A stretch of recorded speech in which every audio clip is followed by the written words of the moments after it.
നിങ്ങൾക്കുള്ള divine guidance ഇന്ന് ടാരോയിൽ തന്നെ നോക്കാം. ഓക്കെ, ചിലർക്കെങ്കിലും ഒരു വിഷ് ഫുൾഫിൽമെൻറ്റ് വരുന്നുണ്ട് എന്ന് ഡിവൈൻ പറയാൻ ആഗ്രഹിക്കുന്നു കേട്ടോ. നിങ്ങൾക്ക് ചിലർക്കെങ്കിലും ഒരു പ്രപ്പോസൽ, ഒരു കല്യാണം ഒക്കെ വരുന്നതായിട്ട് കാണുന്നുണ്ട്. ഡെവിൾ കാർഡായിരുന്നു. ഓക്കെ, അതുകൊണ്ട് ഞാൻ ഒന്ന് മറച്ചിട്ട് വീണ്ടും എടുക്കുകയാണേ.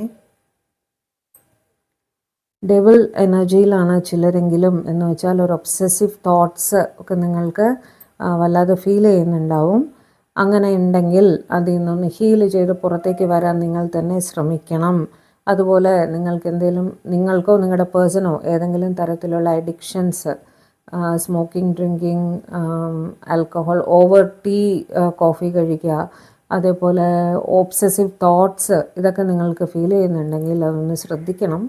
ഒരു ഹീലിങ്ങിൽ കൂടെ നിങ്ങൾ പോകേണ്ടിയിരിക്കുന്നു. ഓക്കെ, ഫാമിലിയിലെ കാര്യങ്ങളും കൂടി ശ്രദ്ധിക്കുക. അതായത് നിങ്ങളുടെ റെസ്പോൺസിബിലിറ്റീസിലും കൂടി കുറച്ച് ശ്രദ്ധിക്കുക എന്നും ഡിവൈൻ പറയുന്നുണ്ട്. ഓക്കെ, നിങ്ങളുടെ റിലേഷൻഷിപ്പിൻ്റെ ഒപ്പം തന്നെ നിങ്ങൾക്കായിട്ടുള്ള ചില റെസ്പോൺസിബിലിറ്റീസ് ഉണ്ട്, അതും കൂടി ഫോക്കസ് ചെയ്യണം എന്ന് ഡിവൈൻ നിങ്ങളോട് പറയാൻ ആഗ്രഹിക്കുന്നു. ചിലർക്കെങ്കിലും ഫൈനാൻഷ്യൽ ബേർഡൻസ് ഫീൽ ചെയ്യുന്നുണ്ടാവും. അതുകൊണ്ടാണ് അവിടെ റെസ്പോൺസിബിലിറ്റീസിലും കൂടി ശ്രദ്ധിക്കണം എന്ന് ഡിവൈൻ പറയാൻ കാര്യം.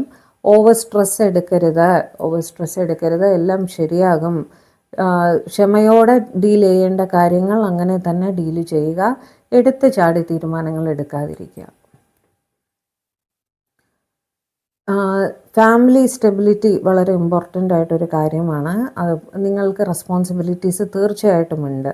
ഓക്കെ, അങ്ങനെ വരുമ്പോൾ ഫൈനാൻഷ്യൽ സ്റ്റെബിലിറ്റിയും കൂടി നിങ്ങൾ ഫോക്കസ് ചെയ്യേണ്ടിയിരിക്കുന്നു. അപ്പോൾ കരിയറിൽ കുറച്ച് കൂടുതലായിട്ട് ഫോക്കസ് ചെയ്യുക. ഓക്കെ, അതേപോലെ വീട്ടിൽ വയസ്സായവരൊക്കെ ഉണ്ടെങ്കിൽ അവരെ കെയർ ചെയ്യുക.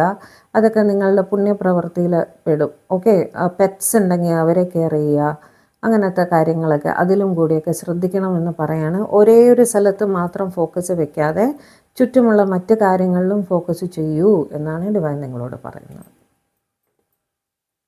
റെസ്പോൺസിബിലിറ്റീസ് കണ്ടോ, അത് തന്നെയാണ് കാണുന്നത്. കാരണം നിങ്ങളുടെ അറ്റൻഷൻ ഒരേ ഒരു കാര്യത്തിൽ ഫോക്കസ് ആയിരിക്കുകയാണ് ഇപ്പോൾ. അങ്ങനെ പറ്റില്ല. ചുറ്റിനും വേറെ കാര്യങ്ങളുണ്ട് നിങ്ങളുടെ അറ്റൻഷൻ അത്യാവശ്യമായിട്ട് വേണ്ടത്. അതിലും കൂടി ശ്രദ്ധിക്കൂ എന്ന് തന്നെയാണ് ഡിവൈൻ വീണ്ടും വീണ്ടും പറയുന്നത് കേട്ടോ. കൺഫ്യൂസ്ഡ് സിറ്റുവേഷനൊക്കെ ആണെങ്കിൽ അതിൽ മെഡിറ്റേഷനിൽ കൂടെ നിങ്ങൾക്ക് പുറത്ത് വരാൻ സാധിക്കും. മാനിഫെസ്റ്റേഷൻസ് ശീലിക്കുക.